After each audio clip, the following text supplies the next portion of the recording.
Kita kembali ke Bung Kesit pemirsa. Bung Kesit tinggal 2 bulan lagi, September-Oktober, Timnas besutan Riedel. Anda yakin dengan kondisi seperti ini, persiapan yang singkat dan juga grup yang berat?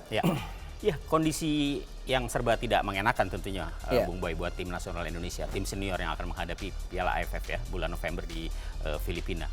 Melihat lawan-lawan yang ada di grup A, seperti yang tadi kita lihat, ada Filipina tuan rumah, kemudian ada juara bertahan Thailand, ada Singapura. Indonesia memang berada di tim yang tidak diunggulkan ya. Indonesia berada di sebagai tim yang memang last minute, karena waktu itu dalam situasi Indonesia di bench, kemudian ketika bench dicabut ternyata Indonesia masih dapat kesempatan untuk ikut di sisi Piala positifnya lah, kita tidak bisa bicara kalau sisi positifnya apa? Saya pikir ini menjadi awal bagi sepak bola Indonesia. Awal bagi sepak bola Indonesia setelah kita terpuruk ya, bukan saja terpuruk dari sisi prestasi, tapi juga terpuruk dari sisi organisasi karena kita di ban oleh FIFA. Dan ini menjadi kesempatan bagi PSSI untuk menunjukkan bahwa tim nasional kita masih ada, tim nasional kita masih bisa setidaknya berbicara di tingkat Asia Tenggara. Walaupun saya melihat ya situasinya pada saat ini sangat sulit. Siapapun pelatihnya ya, apalagi Riedel yang pernah kita tahu gagal di 2014 ya. Lolos di persaingan grup saja tidak waktu itu. Bung Kesit, Anda menilai apakah dapur dari satu kompetisi yaitu dapur dari satu tim nasional itu berasal dari kompetisi ISC sekarang yang sedang bergulir. Materi pemain yang diambil Riedel semua pemain baru. Melihat situasi seperti itu, apa yang Anda lihat? Iya, kalau lihat dari materi pemain yang ada ya, saya pikir sebenarnya jaminan mutu buat tim nasional ya. Ada Andik Firmansyah yang bermain di Selangor, kemudian ada Irfan Bahdim yang bermain di Liga Jepang ya, kemudian ada juga Evan Dimas ya. Jadi saya kira kalau dari pemain-pemain yang ada, saya pikir cukup mumpuni lah.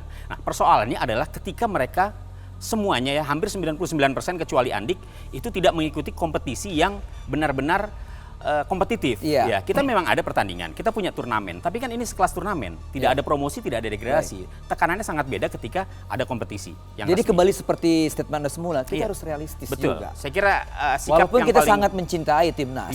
Saya pikir kalau urusan merah putih, dada saya dibelah juga pasti merah putih gitu loh. Cuma masalahnya adalah ketika kita harus bersikap, apakah kita kemudian pesimistis atau kita optimistis ya. Pesimistis juga tentunya tidak bagus juga ya. Terlalu optimis juga kita juga tidak bagus karena kondisinya yang ada pada saat ini memang cukup sulit. Gaya melatih Riedel. Mungkin Anda sudah kenal Riedel sejak lama. Kita sudah tahu Riedel sejak lama.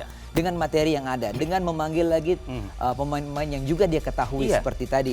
Adik, Anda melihat ada perubahan gaya Riedel? Apakah dia menyesuaikan diri dengan pemain-pemain muda yang sekarang muncul dari ISC? Iya, kalau gaya saya pikir sih tidak terlalu signifikan ya apa yang diperlihatkan oleh Riedel. Saya pikir Riedel pelatih bagus ya, dia pelatih bagus, cuman tidak bagus untuk Indonesia, itu saja. Ya, 2010 dia sukses mengantarkan Indonesia ke semifinal ya, bahkan ke final. Tapi kan kita tahu sendiri ketika itu Piala AFF kita kontroversial kalah oleh pertanyaannya kenapa tidak bagus? Ya, 2014 ketika dia ditetapkan untuk menjadi pelatih lagi, ditargetkan untuk membawa Indonesia ke final, bahkan juara, ternyata penyisihan grup saja tidak lolos. Apalagi dalam situasi pada saat ini di mana kita tidak memiliki kompetisi yang bagus ya. Pemain-pemain juga hanya kelas turnamen persaingannya. Jadi saya pikir ya itu tadi, kita realistis saja. Sulit untuk mengharapkan kekuatan tim nasional di saat situasi sepak bola Indonesia masih seperti ini. Nah, kira-kira tentunya kita berharap lolos dari grup maut ini. Kelihatannya menghadapi Thailand, menghadapi Singapura, dan juga yang lain ini cukup berat. Menurut Anda kita mampu atau bisa untuk lolos? Iya, sedikit catatan aja kalau kita mau flashback ketika 2014 ya. 2014. Kita kalah lawan Thailand, kita kalah lawan Filipina, kita seri lawan Laos, dan faktanya kita tidak lolos ke babak semifinal. Sekarang kita kembali lagi ketemu dengan Filipina. Tim yang tahun 72 pernah kita kalahkan 12-0. Iya.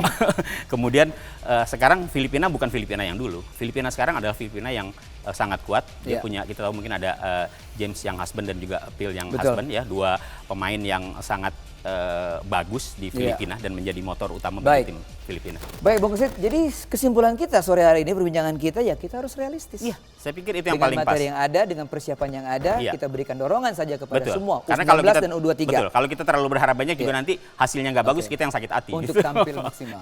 Terima kasih Bung Kesit. Oke, Bung Boy. Terima kasih.